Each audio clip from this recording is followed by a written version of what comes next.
Hi guys, Chandresh here. I'm a Mendix consultant at Resilient IT Services, and today I'm going to talk about how Mendix interacts with the underlying database systems and how our design choices, be it pages or microflows, and how we design them impact that interaction. And in terms, creates the performance impacts or the UI or the UX, the user experience impacts.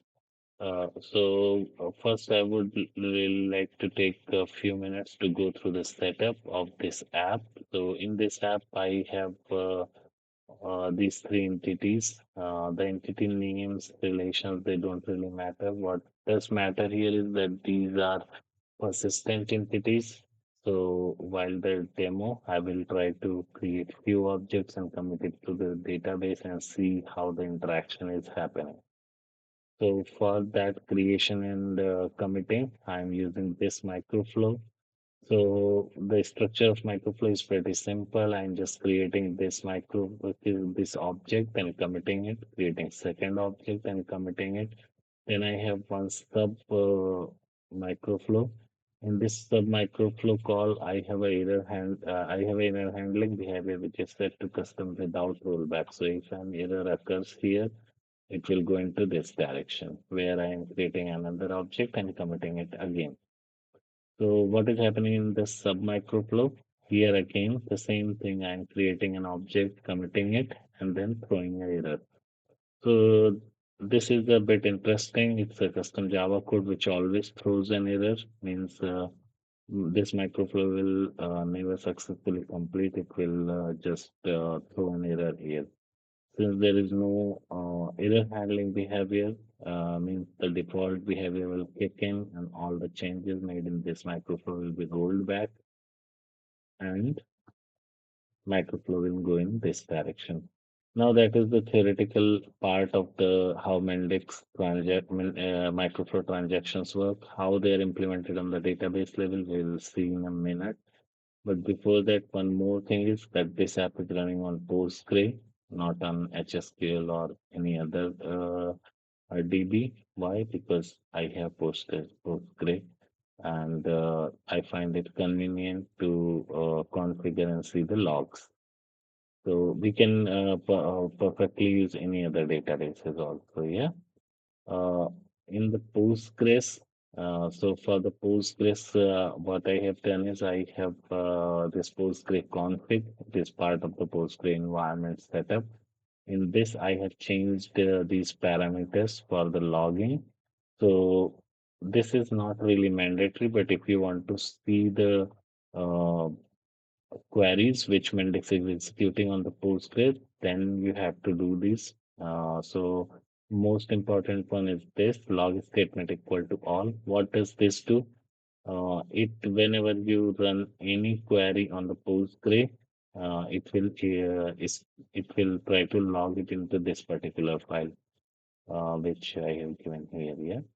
So the whole motive behind it is that when I run Mendix against this Postgre system and I do any operation, they will be logged here. Yeah. So this is what I am trying to achieve. I will just empty the log file. Yeah. Okay. Next. So next is in the Mendix I have put a button on the home page. Where is that? Yeah, here. So you can click this and call that microflow which we just discussed. Now enough of the theory. Let's go to the real work. So my app is already running. So I go here and then I just hit my first logic button. As soon as you hit it, the logs will be generated. And if we come here and go to somewhere in the bottom, yeah, we can see uh,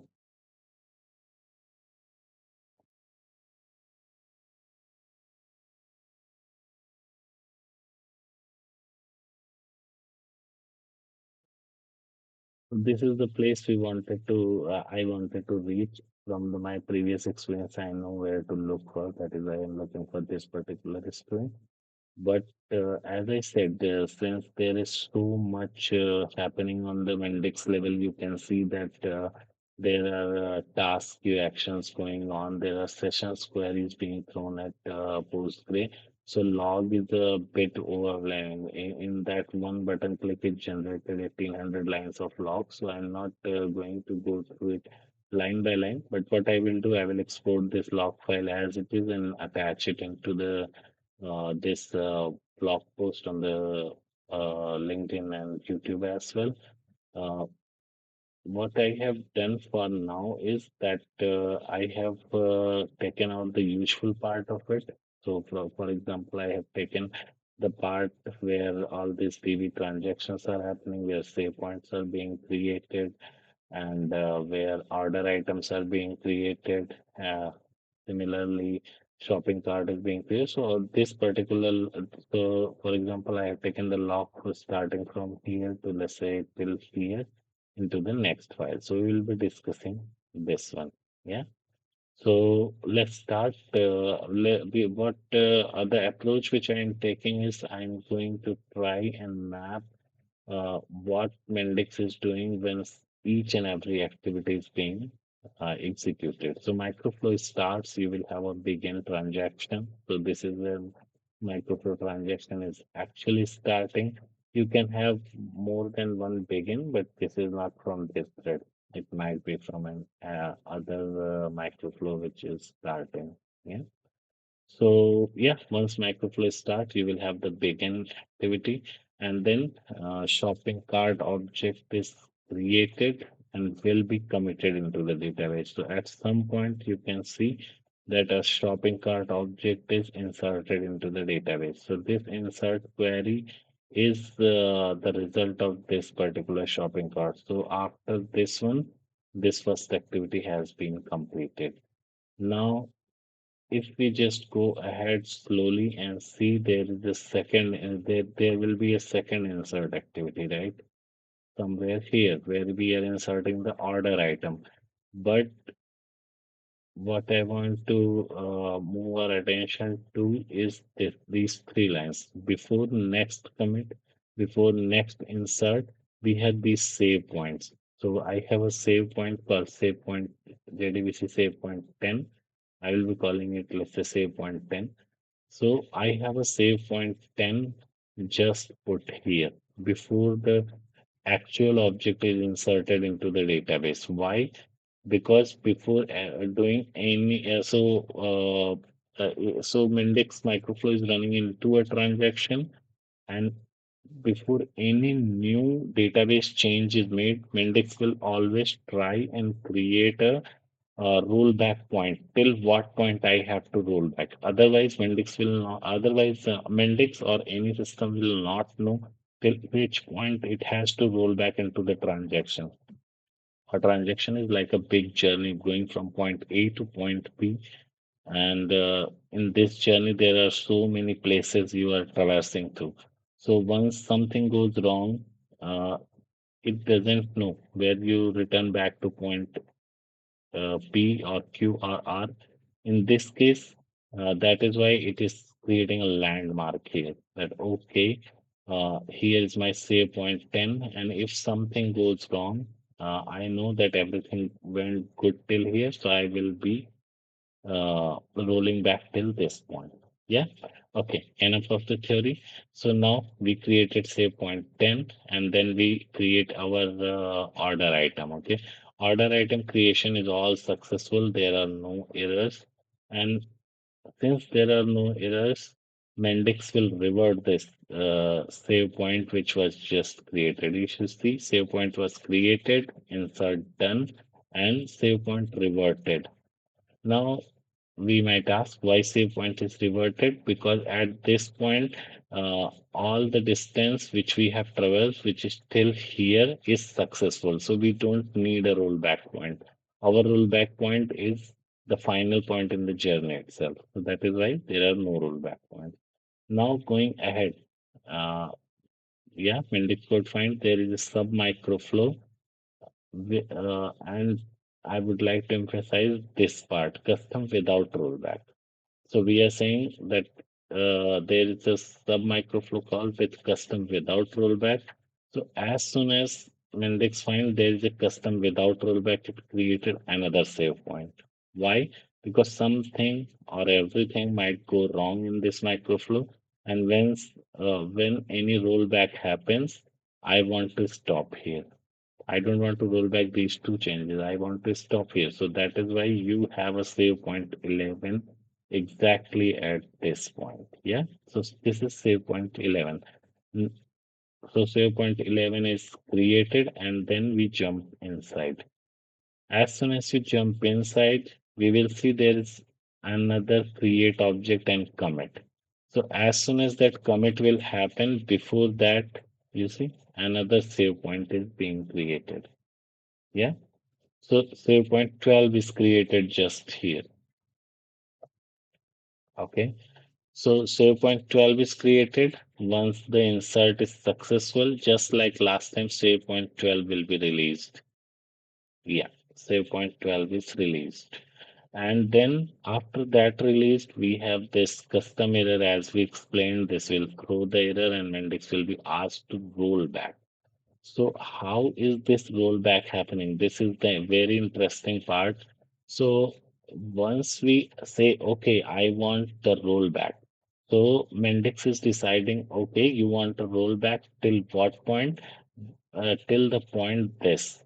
Oh, not here, but here till the point this before this particular microflow. And how Mendix knows where is this point? Because it created a save point here. So what it is doing, it is saying roll back to save point JDBC 11.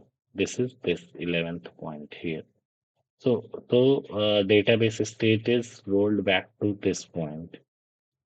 And then it is a standard one. Mendix will come here again, create a save point, right? So yeah, we can go ahead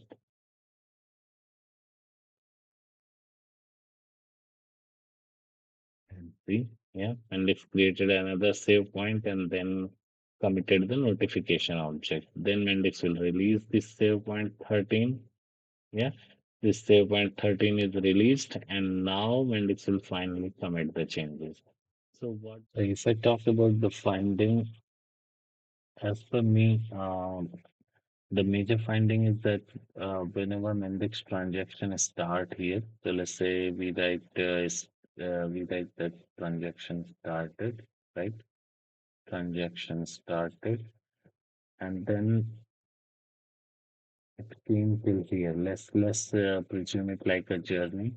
So first time there is no need of save point because nothing has happened yet. But second time you have something in the transaction journey already, and then you are going to try for a next milestone. So before that you will create first save point to fall back to. Once you this activity completes, the save point one will be deleted. Yeah. So at this point, it will be deleted. This save point will be deleted. And now there is a yeah, custom without rollback implemented here, which means it might need to roll back to this point again. This point, yeah. So it will create a new save point here, save point two. So now we have the save points. Now it created save point two, and now we went go inside again. Here, what will happen? Now we have this order item again, so it will create a save point three here, execute this, and then here all the save points will be deleted again. Not all the, but S3 will be deleted here. Here we will get error. And as soon as you get error, what will happen? It will roll back all the changes. So when I mean roll back all the changes, it will not go back into deleting each and every individual change. But what it will do, it will say, okay, restore S2. So when we say restore S2 means all the changes till S2 will be removed and this new state will be restored. This was the S2, right?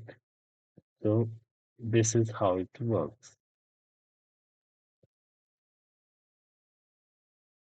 Yeah. So S2 was here, if I remember it correctly. And from here, since there was an error, microflow will come back to this. Then it will come here and create S5 before this commit and create and commit. Here it will delete S5, right? And here the final transaction will commit and the story gets closed. So with this we have covered how these JDBC save points are used by Mendix to implement the sub-transactional behavior in the microflow between two different commits of objects, or the sub-transactional behavior between parent microflow and a child microflow, which is having custom error handling. Yeah. So just a word of caution that just like everything nice, these database save points are also costly in nature. So whenever we are designing microflows, we should keep it back of our head that indirectly it should not be creating too many of them. Yeah. So that with brings us, this, we have reached the final point of this vlog where I ask you for the feedback. Let me know if I have missed any point or you want me to talk more about some point, or simply if there are any mistakes. I would make sure that I include them into my next vlog and try to make it better. Yeah. Thanks, guys. Thank you.